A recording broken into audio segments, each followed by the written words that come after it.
Chapter 1. The Fall of Dr. Malcolm Crowe. Philadelphia was cloaked in the cool embrace of autumn, the city lights glowing softly against the darkening sky. In a comfortable, well-appointed home, Dr. Malcolm Crowe, a renowned child psychologist, stood with his wife, Anna, admiring the plaque on the wall. It commemorated his recent award for excellence in his field, a testament to years of dedication. Their celebration was interrupted by a noise from their bedroom.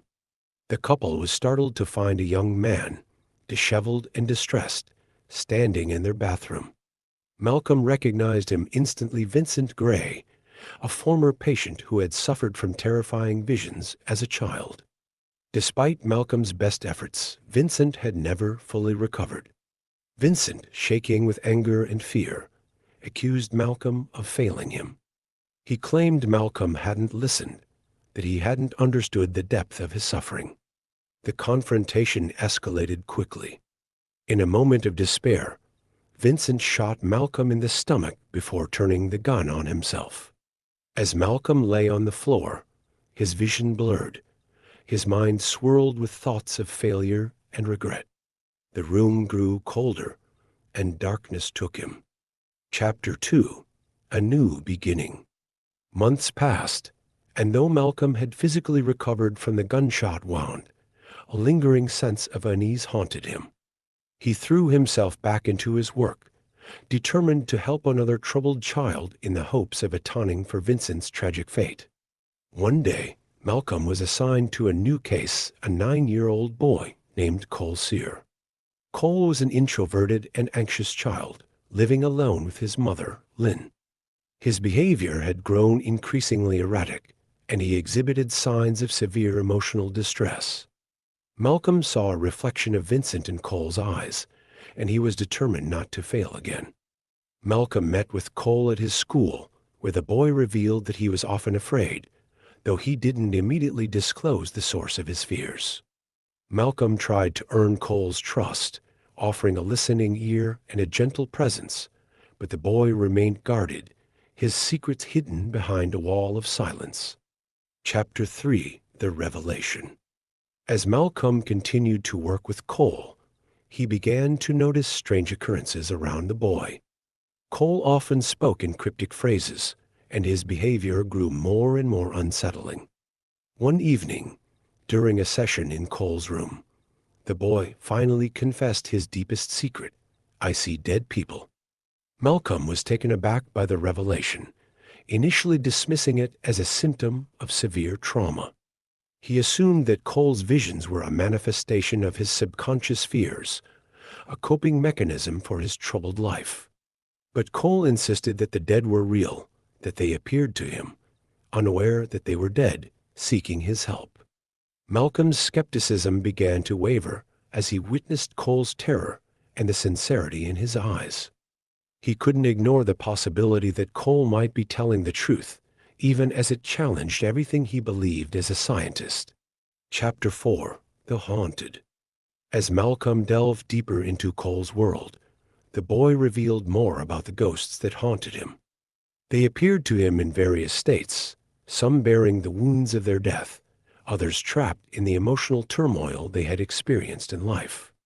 They didn't speak to Cole in words, but their presence was overwhelming, suffocating him with their need for closure.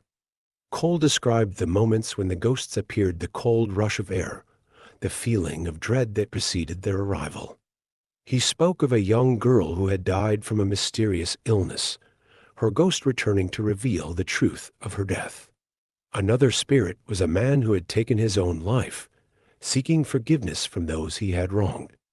Malcolm began to realize that Cole was not merely imagining these encounters. The details were too vivid, too real to be dismissed as fantasy.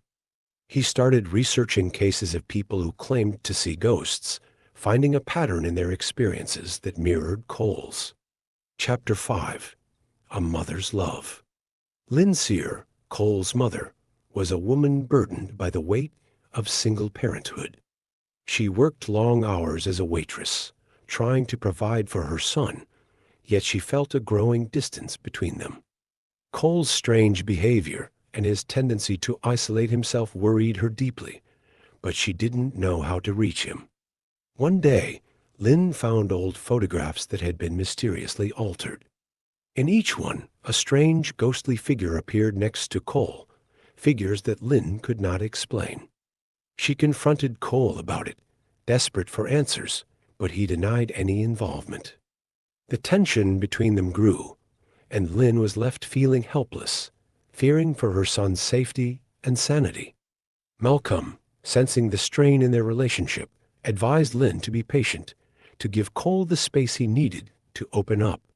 He assured her that he was working to help Cole and that she should trust in the process. Despite her misgivings, Lynn agreed, though her worry remained ever present. Chapter 6. Facing the Truth. As Malcolm continued to work with Cole, he started noticing changes in his own life. His relationship with Anna had grown distant since the night of the shooting. She seemed detached, often lost in her thoughts, and their once strong connection had weakened.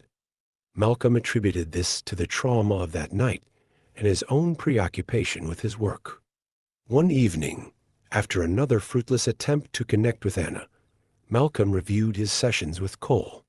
He listened to the recordings, paying closer attention to the details. Suddenly, a realization struck him, a truth that had been lurking in the shadows of his mind since the beginning. He replayed the moment when Cole had said, "I see dead people. They don't know they're dead." Malcolm's heart raced as the pieces of the puzzle fell into place. He remembered the coldness that had filled the room when Vincent shot him, the fading of Anna's warmth, and the way time seemed to blur since that night. In a moment of harrowing clarity, Malcolm understood. He, too, was dead. Chapter 7. The Final Goodbye. The truth of Malcolm's existence hit him like a tidal wave. The realization that he was one of the ghosts haunting Cole was almost too much to bear. He had been blind to the signs, his mind unable to accept the reality of his death. But now everything made sense: the distance between him and Anna, her inability to see or hear him, the coldness that followed him everywhere. Malcolm's thoughts turned to Cole, the boy who had revealed this truth to him. He realized that Cole's gift, though a curse in many ways, was also a blessing. Cole had given Malcolm the chance to find peace, to make amends for the mistakes of his life. In a final session with Cole, Malcolm thanked the boy for helping him see the truth. He encouraged Cole to use his gift to help others, to bring closure to the restless spirits that sought him out. Cole, in turn, expressed his gratitude to Malcolm for believing in him when no one else did. Malcolm then returned to his home, where Anna was sitting quietly, her thoughts far away. He sat beside her, whispering words of love and farewell, knowing she couldn't hear him. As he watched her, he felt a sense of peace wash over him. He had done what he needed to do. He had found his closure. With a final look at the woman he had loved so deeply, Malcolm let go. The world around him faded into light, and he moved on to whatever lay beyond, leaving behind the pain and regrets of his life. Chapter 8. A New Beginning for Cole. After Malcolm's departure, Cole felt a sense of relief, though his gift remained as strong as ever. He had learned how to live with the ghosts, how to help them find the peace they sought. His relationship with his mother improved as well, as he began to share his experiences with her. Though it was difficult for her to understand, Lynn believed in her son, and their bond grew stronger as a result. One day, while walking with his mother, Cole noticed a woman in need of help, a ghost who had been lingering in the shadows of a nearby building. Cole approached her, offering the assistance she needed to move on. As the spirit faded into the light, Cole felt a sense of purpose fill him. He had a gift, and though it brought challenges, it also gave him the power to bring peace to those who had lost their way. With Malcolm's guidance and his mother's love, Cole knew he could face whatever came next. And so Cole Sear walked forward, no longer afraid of the dark, but embracing the light that shone within him.